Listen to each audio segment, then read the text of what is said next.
আল্লাহ রাব্বুল আলামিন ডাক দেয়া বলেন, আদম, এখনো পর্যন্ত তোমার জন্য এই মহিলা বৈধ হয়নি। আমি মহান আল্লাহ রাব্বুল আলামিন আগে তোমাদের মধ্যে বিবাহ পড়াবো। রিমাদুব্দি এলাকার মুসলমান ভাইরা আমার, মা বোনেরা আমার, আল্লাহ রাব্বুল আলামিন আমাদের আব্বা এবং মার মধ্যে বিবাহ পড়ায়া দিলেন। এখন হযরত আদম আলাইহিস সালাতু ওয়াস সালামের হাত যেতে চাই।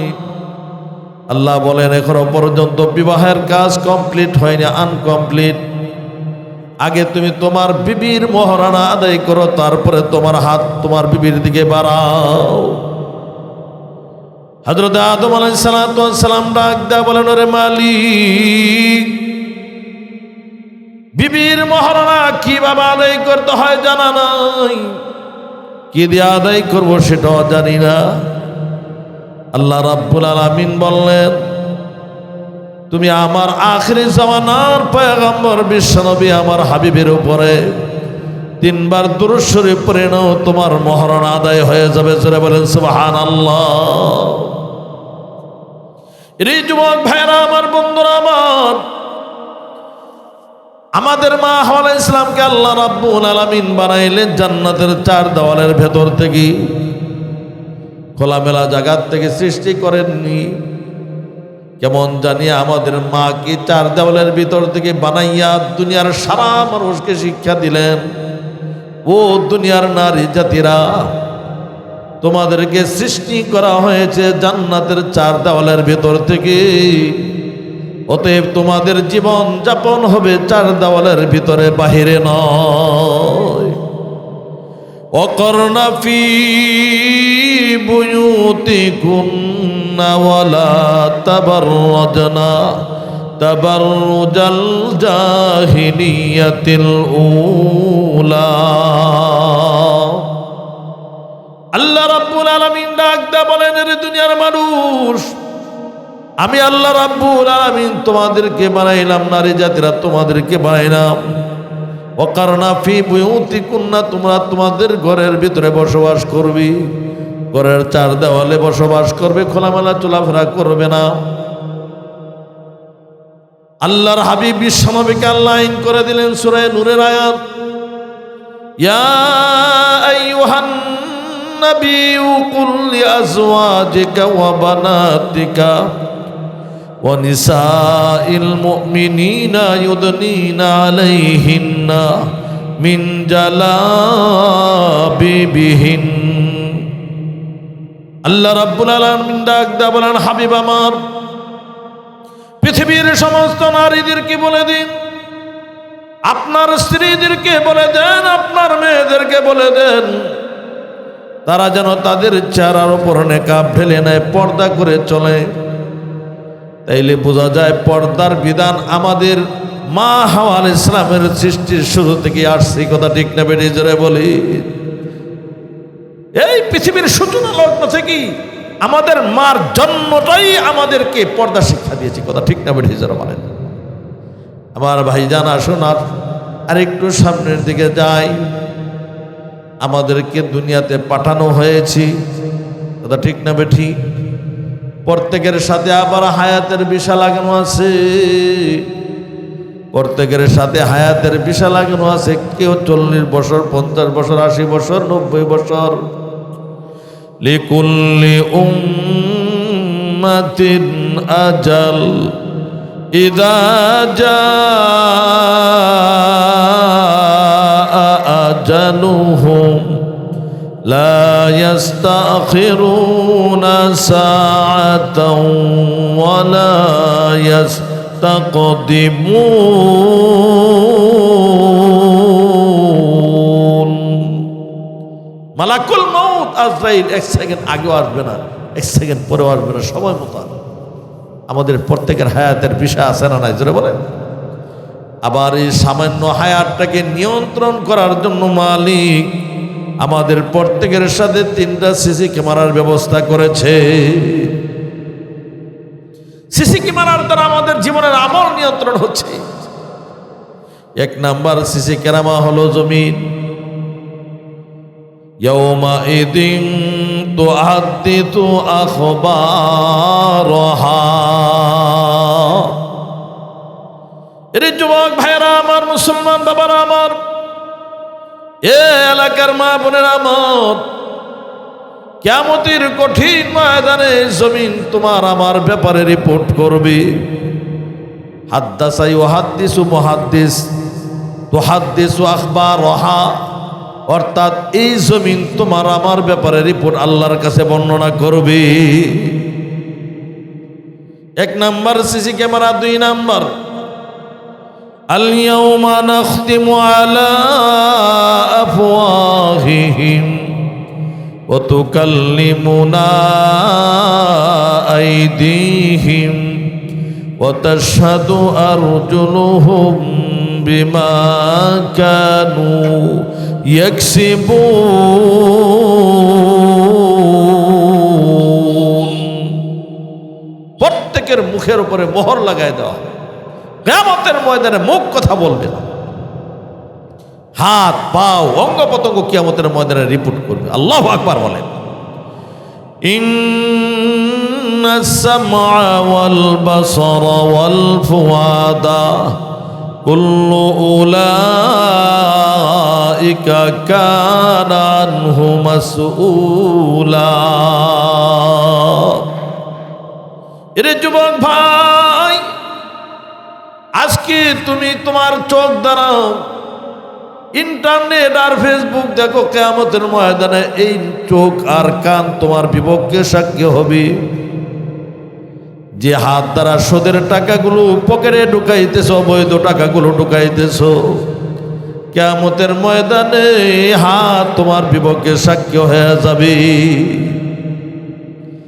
এরে মুসলমান ভাইরা আমার, তিন নাম্বার সিসি ক্যামেরা হলো কিরামান কাতিবিনা ইয়ালামুনা মা তাফআলুন।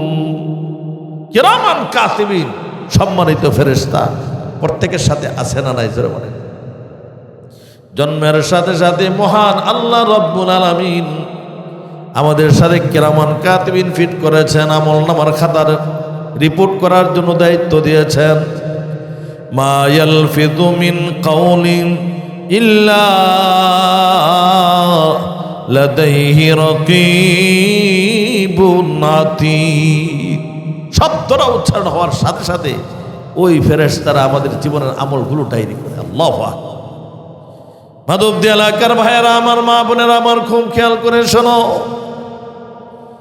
এই আমল নামার ভয়ে পৃথিবীর জমিনে একজন নারী ছিলেন, আব্দুল্লাহ ইবনে মুবারক রাহমাতুল্লাহ আলাইহির যুগে।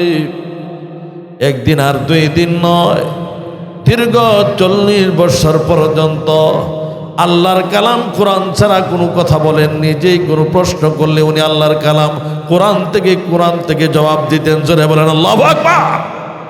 কোরআন থেকে জবাব দিতেন।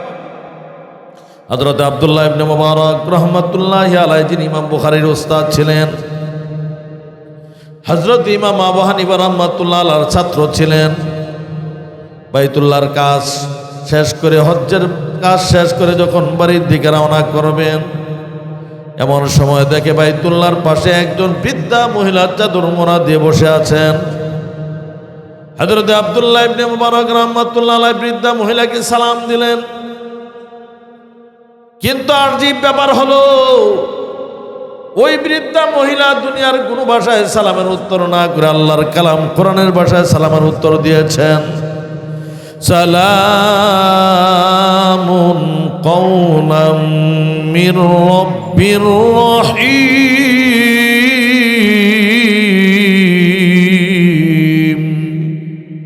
কোরআনের ভাষায় সালামের উত্তর করেছেন।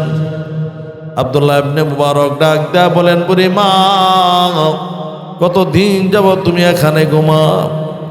বৃদ্ধা মহিলা কোরআনের ভাষায় জবাব দিলেন, সালায়ালিন সাবিয়া। ডাক দেয়া বলেন, ও বুড়ি মা, 3 দিন পর্যন্ত এখানে বসে আছো কেন গো মা? ব্যাপারটা কি, ঘটনাটা কি? বৃদ্ধা মহিলা কিভাবে বুঝাইবেন যে আমি রাস্তা হারিয়ে ফেলেছি? এজন্য দুনিয়ার কোনো ভাষা ব্যবহার না করে আল্লাহর কালাম কোরআন ব্যবহার করেছেন।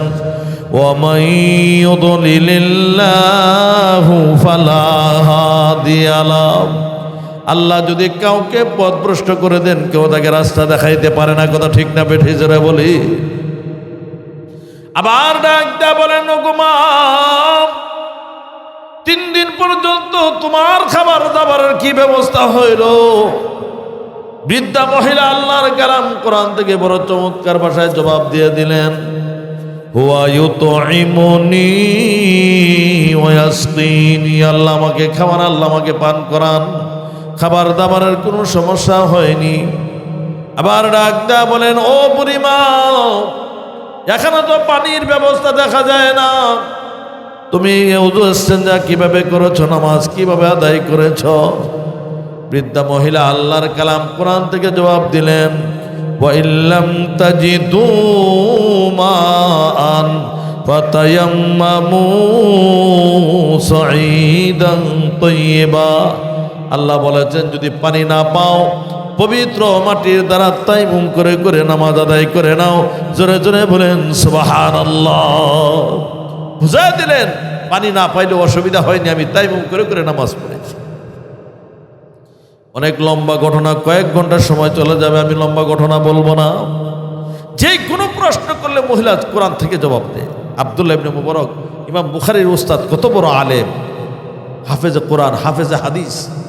1 লক্ষ হাদিস যদি কারো মুখস্থ থাকে তাকে হাফেজ হাদিস বলা হয়। আমার ভাইজান, কারো যদি 3 লক্ষ হাদিস মুখস্থ থাকে তখন তাকে হুজ্জত বলা হয়। হাফেজে হাদিস ছিলেন ইমাম আব্দুল্লাহ ইবনে মুবারক রাহমাতুল্লাহ আলাইহি। চিন্তা করলেন, আমি হাফেজে হাদিস হওয়া সত্ত্বেও তার সাথে কথাই পারতেছি না, যে কোনো প্রশ্নগুলো কোরআন থেকে জবাব দেয়, এবার আটকায় দিই। ডাক দেয়া বলেন, বুড়িমা গো, তোমার ঠিকানা তো জানলাম না, ঠিকানা কি বলো? এই মাধবদী, বিরামপুর, তারপরে নুরালাপুর, কাঠালিয়া, এলাকার নাম তার কোরআনে নাই। দেখি মহিলার নাম কিভাবে বলে। কিন্তু বৃদ্ধা মহিলা কোরআনের এমন পারদর্শিনী ছিলেন, কোরআন থেকে তার ঠিকানার দিকে ইঙ্গিত করে দিলেন। সুবহানাল্লাযী আসরা বিআবদিহি লাইলাম মিনাল মাসজিদিল হারামি ইলাল মাসজিদিল আকসা। বুঝাই দিলেন আমার বাড়ি হলো মসজিদে আকসা, বাইতুল মুকাদ্দাস। এবার ডাক দেয়া বলেন, বুড়িমা, তোমার নাম তো জানলাম না, নাম কি? ওনার ইচ্ছা হলো শরীফা, সাকিনা, খাদিজা, আয়েশা, নাম তো আর কোরআনে নাই। কিন্তু বৃদ্ধা মহিলা আল্লাহর কালাম কোরআন থেকে নামের দিকে ইঙ্গিত করে দিলেন, ওয়াযকুর ফিল কিতাবি মারইয়াম। বুঝাই দিলেন আমার নাম হলো মারইয়াম। কোনোভাবেই তারা আটকাইতে পারে না। অনেক লম্বা ঘটনাকে শর্ট করে দিচ্ছি, মাছ দিয়া কেটে দিলাম। সর্বশেষ জিজ্ঞাসা করেন, বুড়িমা গো, তুমি প্রত্যেক কথায় কথায় আল্লাহর কালাম কোরআন ব্যবহার করো কেন? কি ব্যাপার, কোরআন ব্যবহার করো? এই প্রশ্নের উত্তরও মহিলা কোরআন ব্যবহার করেছে। মা ইয়ালফিযু মিন কাউলিন ইল্লা লাদাইহি রাকীবুন আতীদ। শব্দটা উচ্চারণ হওয়ার সাথে সাথে ফেরেশতারা ডায়েরি করে। এই জন্য আমার ইচ্ছা হলো আমার আমল নামার ভিতরে শুধু আল্লাহর কালাম কোরআন জমা করবো, কোরআন জমা করবো, কোরআন জমা করবো। কিয়ামতের ময়দানে আল্লাহ যখন বলবেন, ইকরা কিতাবাকা কাফা বিনাফসিকা আলাইকা হাসিবা, আল্লাহ রাব্বুল আলামিন ডাক দেয়া বলবেন, ও আমার বান্দি, আমার সামনে আজকে তোর আমল নামা তেলাওয়াত করে শোনায় দে, কে কে আমল করলি। ও বান্দা, কি কে আমল করলি শোনা। ওই দিন যেন আমি আমার আল্লাহর কালাম কোরআন থেকে আমল নামা শোনায় দিতে পারি। এজন্য প্রত্যেক কথায় কথায় আমি আল্লাহর কালাম কোরআনের ব্যবহার করি। সেটা বলেন আল্লাহু আকবার। তাইলে বোঝা যায় আমার ভাইয়েরা, আমার বন্ধুরা, আল্লাহর কালাম কোরআন শিখানোর দরকার আছে না নাই? জোরে বলেন। এই জন্য আল্লাহ বলেন, ইন্নাল আবরারা লাফি নাঈম।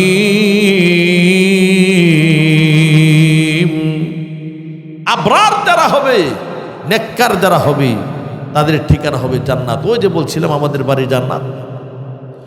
ওয়া ইন্নাল ফুজ্জারা লাফি জাহিম। ফুজ্জার যারা হবে, পাপিষ্ঠ যারা হবে, তাদের ঠিকানা হবে জাহান্নাম। এজন্য আমি মা বোনদেরকে ডাক দেয়া বলে যায়, মা বোনেরা আমার, কোরআন হাদিস মন্থন করলে পাওয়া যায় যেই নারীগুলো বেপর্দায় চলে এরা হলো ফুজ্জারের অন্তর্ভুক্ত। কথা ঠিক না বেঠি যারা বলেন? যারা বেপর্দায় রাস্তাঘাটে বাজার বন্দরে বেপর্দা হয়ে চলে, ফুজ্জার। 2 নাম্বার, যেই নারীগুলো স্বামীর কথা মানে না, স্বামীর অবাধ্যচারণ করে, এরাও ফুজ্জার। আল্লাহর হাবিব যখন মেরাজ রজনী থেকে আসলেন, সকালবেলা মহিলাদেরকে ওয়াজ করলেন, ইয়া মাশারান নিসা তাসাদ্দাকনা, এ নারী জাতিরা তোমরা বেশি বেশি সদকা করো, কারণ তোমাদের অধিকাংশ নারীদেরকে আমি জাহান্নামে দেখে আসছি। তাকফুরনাল আশির ওয়া তুকসিরনাল লানা, অপরাধ 2টা বেশি বেশি হলো স্বামীর অবাধ্যচারণ করে আর বেশি বেশি লানত করে, অভিশাপ দেয়, অভিশাপ করে, এই জন্য তারা জাহান্নামে। আমার ভাইজান 3 নাম্বার, যে নারীগুলো জেনা ব্যভিচারের মধ্যে লিপ্ত হয়, জাহান্নামী। যে নারীগুলো 4 নাম্বার, ভালো করে পরিষ্কার পরিচ্ছন্নতা অর্জন করে না, জাহান্নামী। 5 নাম্বার, যে নারীগুলো গীবত শিকায়াত করে, জাহান্নামী। যেই নারীগুলো আমার ভাইরা চুগলখুরি করে, এরাও জাহান্নামী। ওয়াইলুল লিকুল্লি হুমাজাতিল লুমাজা, সামনাসামনি পশ্চাতে যারা মানুষের সমালোচনা করে তাদের জন্য দুর্ভোগ। আল্লাহ বলেন, আইয়ুহিব্বু আইয়াকুলা লাহমা আখিহি মাইতান ফাকারিতুমুহু। তোমরা কি কেউ মৃত ভাইয়ের গোশত খাওয়াকে পছন্দ করবে? কখনো না। আল গীবাতু আশাদ্দু মিনাজ জিনা, গীবত শিকায়াত সমালোচনাটা জিনার থেকেও মারাত্মক। নবীজি মেরাজে গেলেন, দেখলেন এক শ্রেণীর মানুষ, তাদের নখগুলো তামার নখ, এই নখ দিয়ে নিজের চেহারার মধ্যে আঘাত করতেছে, ক্ষত বিক্ষত করতেছে। আমার নবী ডাক দেয়া বলেন, ও জিব্রাইল, এরা কারা গো? জিব্রাইল আমিন বলেন, এরা হলো ওই সমস্ত মানুষ যারা পরলোকের পর মানুষের অপর মানুষের গীবত শিকায়াত সমালোচনা করতো, গীবত করতো। এর অর্থ নিজের সর্বনাশ নিজেই করতেছে। সর্বশেষ মান্নানা, যারা মানুষকে খোঁটা দেয়, এরাও জাহান্নামী নারী। তাহলে ওয়া ইন্নাল ফুজ্জারা লাফি জাহিম, ফুজ্জার যারা হবে, পাপিষ্ঠ যারা হবে, এরা জাহান্নামী। নামাজ পড়ে না যারা, এরা ফুজ্জার। সুদ খায় যারা, এরা ফুজ্জার। ঘুষ খায় যারা, এরা ফুজ্জার। জুলুম অত্যাচার করে যারা, এরাও ফুজ্জার। মানুষের সাথে খারাপ আচরণ করে যারা, এরাও ফুজ্জার। তাইলে ফুজ্জার যারা হবে তাদের ঠিকানা জাহান্নাম। কথা ঠিক না বেটে যারা বলে? আর ইন্নাল আবরারা লাফি নাঈম, আবরার যারা হবে, নেককার যারা হবে, পুণ্যবান যারা হবে, এরা হবে জান্নাত। নেককার কারা? 5 ওয়াক্ত নামাজ পড়ে যারা। কথা ঠিক না ঠিক যারা বলেন? আবরার কারা? নিয়মিত আল্লাহর কালাম কোরআনুল কারীম তেলাওয়াত করে যারা, তালিল কোরআন যারা, সব সময় কোরআন তেলাওয়াত করে, কোরআনের সাথে সম্পর্ক। এর যুবক ভাই, এ পর্দানিসীন মা বোনেরা আমার, আজকে প্রশ্ন করলে সত্যি তোমরা জবাব দিতে বাধ্য হবে। যে পরিমাণ সময় আজকে আমরা ইন্টারনেট, ফেসবুক আর মোবাইলের মধ্যে নষ্ট করি, এর শতভাগের 1 ভাগ সময় যদি আল্লাহর কালাম কোরআনের মধ্যে ব্যবহার করতাম, তাইলে আল্লাহর কালাম কোরআন তেলাওয়াতকারী হয়ে যেতে পারতাম, একজন কারি, একজন হাফেজে কোরআন হতে পারতাম। কথা ঠিক না বেটি? তাইলে শেষ করে দিচ্ছি, 2 নাম্বার, যারা কোরআনের সাথে সম্পর্ক রাখে এরা আবরার। যারা আল্লাহর নবীর সুন্নতের সাথে সম্পর্ক রাখে এরা আবরার।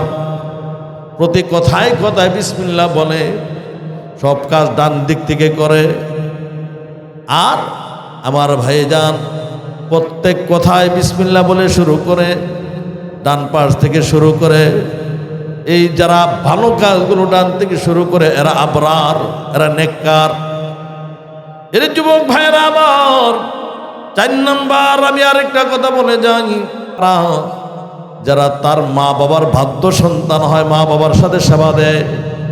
মান কানা মুতিআন লিল্লাহি ওয়া লিওয়ালিদাইহি বাবানে মফতুহানি মিনাল জান্নাহ। নবীজি বলেন, যারা আল্লাহর বাধ্য হবে এবং মা বাবার বাধ্য সন্তান হবে, তার জন্য আল্লাহর জান্নাতের 2টা দরজা খোলা থাকবে। জোরে বলেন সুবহানাল্লাহ। কারণ এতক্ষণ আলোচনা হলো, কিছু সবক তো নিতে হবে। তাহলে নামাজ 5 ওয়াক্ত নিজের সঙ্গী বানাইতে হবে, কোরআনকে সঙ্গী বানাইতে হবে, নবীজির সুন্নাহকে সঙ্গী বানাইতে হবে, মা বাবার খেদমতকে সঙ্গী বানাইতে হবে। সর্বশেষ 5 নম্বর কথাটা বলে শেষ করছি, বেশি বেশি করে আল্লাহ পাকের কাছে তওবা ইস্তেগফার। আল্লাহ বান্দার তওবাকে ভালোবাসেন, আল্লাহ বান্দার চোখের পানি ভালোবাসেন, আল্লাহ বান্দার চাওয়াকে ভালোবাসেন। দিল্লিতে এক ফকির ঘুরতেছে, তো একজনে বলে, তুমি মানুষের কাছ থেকে কত চাইবা, দিল্লির বাদশার কাছে, বাদশা শাহজাহানের কাছে যেতে পারো না? তো ওই বেচারা বাদশার তালাশে গেল, সবাই বলছে বাদশা মসজিদে আছে। গিয়া দেখে বাদশা আল্লাহর কাছে এই যে হাত পাইতে বসে রয়েছে, চোখের পানি ছাড়তেছে। এখন বের হওয়ার পর বাদশারে সালাম দিয়ে, আসসালামু আলাইকুম, আসছিলাম আপনার কাছে, চলে যাই। চলে যাও মানে? আসছো কেন? কেন আসলা? আবার আমার সাথে সালাম দিয়ে চলে যাচ্ছ, কারণটা কি? দেখতে তো দেখা যায় ভিক্ষুক, কিছু চাওয়ার জন্য মনে আসছিলাম। হুজুর, চাওয়ার জন্য আসছিলাম, কিন্তু আপনার অবস্থা দেখে আমার অন্তর চোখ খুলে গেছে। কারণ আপনার মতো বাদশাই যদি মালিকের কাছে চান, আমার মতো ফকিরও তো মালিকের কাছেই চাওয়ার দরকার। কথা ঠিক না বেঠিক? চাইবো তো কার কাছে যাবো? জোরে বলেন, কার কাছে যাবো? মুসনাদে আহমদ কিতাব লিখেছেন ইমাম আহমদ ইবনে হাম্বল, যিনি 100 বার আল্লাহকে স্বপ্ন যুগে দেখেছেন। 100 বার জিজ্ঞাসা করেছেন, আল্লাহ সবচেয়ে উত্তম আমল কি? আল্লাহ 100 বার জবাব দিয়েছেন, তেলাওয়াতুল কোরআন। তেলাওয়াতুল কোরআন, কোরআন তেলাওয়াত আমি আল্লাহর সবচেয়ে প্রিয় ইবাদত।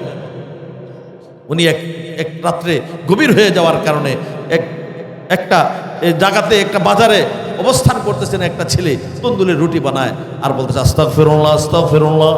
তন্দুরের রুটি পরিবেশন করে, আস্তাগফিরুল্লাহ। তো ইমাম আহমদ ইবনে হাম্বল জিজ্ঞাসা করে, ছেলে রে, তুই প্রত্যেক কথায় কথায় আস্তাগফিরুল্লাহ বলো কেন, কি ব্যাপার? ছেলেটা ইমাম আহমদ ইবনে হাম্বলকে চিনে না, কয়, মিয়া, প্রতি কথায় কথায় আস্তাগফিরুল্লাহ কেন বলি? ইস্তেগফার বেশি পড়ার কারণে আমি মুস্তাজাবুদ দাওয়াত হয়ে গেছি। যে কোনো দোয়া করলে আল্লাহ কবুল করে ফেলেন। জোরে করুন আল্লাহু আকবার। তোর জীবনের সব দোয়া কি কবুল হয়েছে? আমার জীবনের সব দোয়া কবুল হয়েছে, একটা দোয়া বাকি আছে। কি দোয়া? অনেকদিন যাবত দোয়া করতেছি, ও মালিক, এই জমানার সবচেয়ে বড় ইমাম আহমদ ইবনে হাম্বল, এই লোকটার সাথে আমার একটু যোগাযোগ করায় দাও। এটা বাকি আছে, বাকি সব কবুল হয়েছে। এটা বাকি আছে না, এটা কবুল হয়ে গেছে? জোরে বলেন, এটা কবুল হয়েছে। কিসের বরকত? ইস্তেগফারের বরকত। ইউরসিলিস সামা আলাইকুম মিদরারা ওয়া ইউমদিদুকুম বিআমওয়ালিন ওয়া বানিনা ওয়া ইয়াজআল লাকুম জান্নাতিন ওয়া ইয়াজআল লাকুম আনহারা।